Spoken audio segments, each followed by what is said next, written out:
Today we're working on section 9.2, which is solving quadratics by graphing.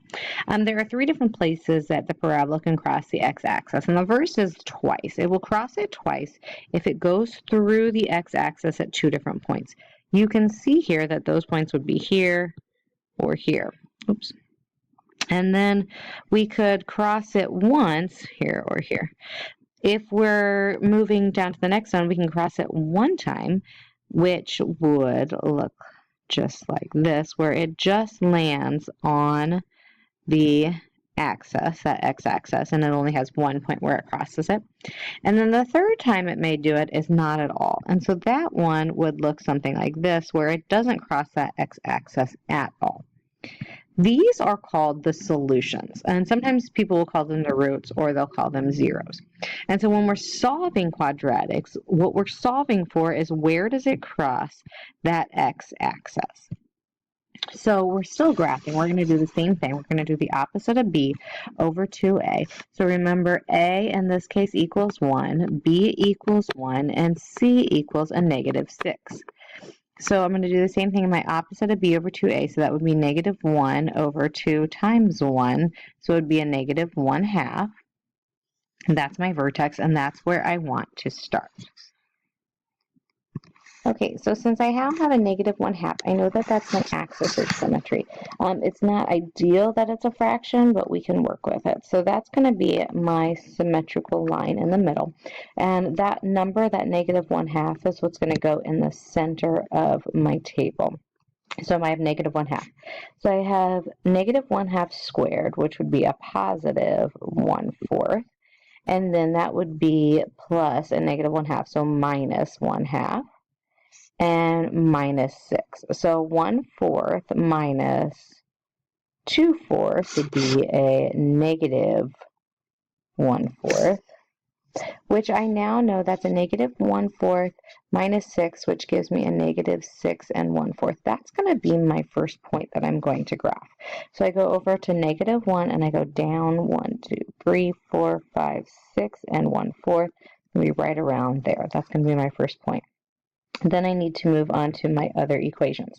Now, I went ahead and used 1 and 0 and negative 1 and negative 2 rather than sticking with the fractions, and you'll see that it still works. So if I use 0, 0 squared is 0 plus 0 minus 6 gives me a negative 6. So if I go over 0 down 6, that's going to be that point there. And on my other one, if I do negative 1 squared is 1, minus 1, minus 6. Well, those are going to cancel out, so I'm still going to get a negative 6. So now I have a negative 1, negative 6, and you'll see that those are indeed symmetrical. So I know that the other two should work also. So 1 squared is 1 plus 1 minus 6, so that would be 2 minus 6, which would be a negative 4.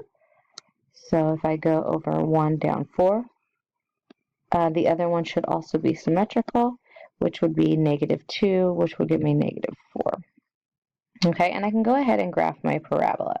Now, what you're going to find is that I want to find the exact location where it's going to cross the x and the y axis, or my x-axis, because I want to find my solution. I'm not quite there. So what I need to continue to do is I need to continue to go a couple more places. So let's make that a 2, and let's make that a negative 3 down here. If I plug in my 2, that gives me 4 plus 2 minus 6, which actually does give me 0. So I know my other one will also be 0. Now, the places, the locations where I'm going to cross my x-axis will perfectly line up. My solutions are now going to be, okay, so my domain, remember my domain is what I can plug in for x, and so that's going to be my all reals. My range is going to be y values, so y is going to be everything greater than or equal to negative 6 and 1/4, because that's my lowest point there. And then my solutions are going to be, I'm going to go over 2 up 0, and it's going to be a -3, 0. Those are going to be my solutions. Or you can sometimes people just say 2 and -3. Okay, so let's move to a second one. We're going to do the same thing here. So I'm going to set up my table. I'm going to do the opposite of b over 2a, which would give me 2 over 2 times 1, which is just 2 over 2, which equals 1. Perfect. That's what we like to see. So 1 is going to be my axis of symmetry. All right, and that's where I know that everything's going to be symmetrical. And I want to do 2 above, 2 below. So then let's do -1 and 0. Let's do 2 and 3.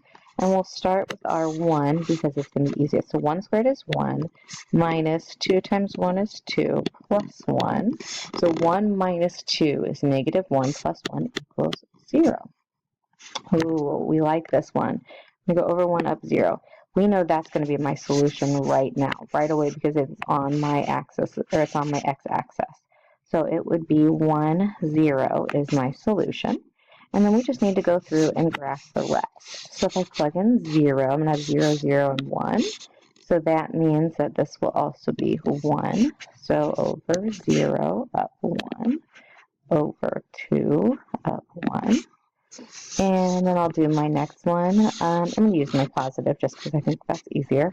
So 3 squared, which would be 9, minus 2 times 3, which would be 6, plus 1. So 9 minus 6 is 3 plus 1 equals 4. So I'm going to go over 3 up 4. And then my -1 will also be 4. And from here, I can go ahead and graph my parabola. And it only has one solution. So my domain, again, I want to put my domain. Remember, it's what I can plug in for x, so that's going to be my all reals. And my range is going to be y is everything greater than or equal to 0 in this case. All right, moving on. This one does not have a b. So if I go ahead and just so I can understand, if I do the opposite of b over 2a, my b would be 0, then over 2 times 1, which actually does equal 0. So if that's the case, I'm going to plug in 0, -1, -2, 1, and 2. Okay, so from here, what I'm going to do is I'm going to plug in my 0. So if I use my 0, that would be 0 squared, which is 0 plus 4, which is going to be 4. So I'm going to go over 0 up 4. And then, double dot there. I'm going to plug in my 1, which would be, because I like to go positive, 1 squared would be 1. And that would be plus 4, which would then be 5. You're going to see that these are going to open upwards. So if I continue this track and I plug in my 2, 2 squared is 4, plus 4, which is going to be 8, which means that my -2 is also 8. You're going to go over 2 up 8, and over here. So in this case, my parabola is not going to have any solutions. It's not going to cross my x-axis at all. So if that is the case, then I just need to write none down here. I still have my domain and my range. My domain, again, is all reals. And my range is going to be y is everything greater. Ooh, wrong way. Y is everything greater than or equal to 4. Okay, last one. And this one has a negative at the beginning. So since that negative is there, remember I'm going to square it and then it's going to go ahead and change it to negative. So the opposite of b over 2a is going to give me -1 over 2 times a -1, which would give us a -1 over a -2, which is a positive 1/2. Again, we have a fraction, and I know how much you guys love to use those fractions. Let's go ahead and plug in 0. Let's plug in 1, then let's do a -1 and 2. So our fraction is going to be our most difficult. We're going to do a negative 1/2 squared, or 1/2 squared, which is 1/4, but it's going to be a negative 1/4. Then it's going to be plus 1/2 minus 3. That's going to go ahead and equal a negative 2 3/4. So let's go ahead and graph that. Let's go ahead and put my axis of symmetry down first. It's at a positive 1/2.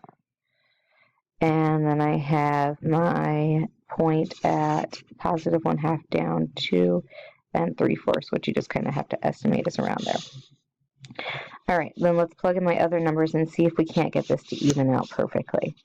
So if I'm going to plug in 1 squared is 1, but it is actually a negative 1, plus 1 minus 3. So these cancel and I get a negative 3. So I'm going to go over 1, down 1, 2, 3. And my 0 would also be a negative 3 over 0 down 3. Let's go ahead and plug in my 2. So my 2 squared is 4, but it's actually going to be a negative 4 plus 2 minus 3. That would give me a negative 5. And if I go this way, over 2, 3.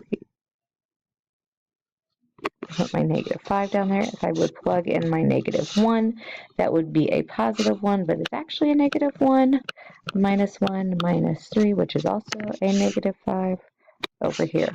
So again, I'm going to find that this has no solutions. It does not cross my x-axis here at all.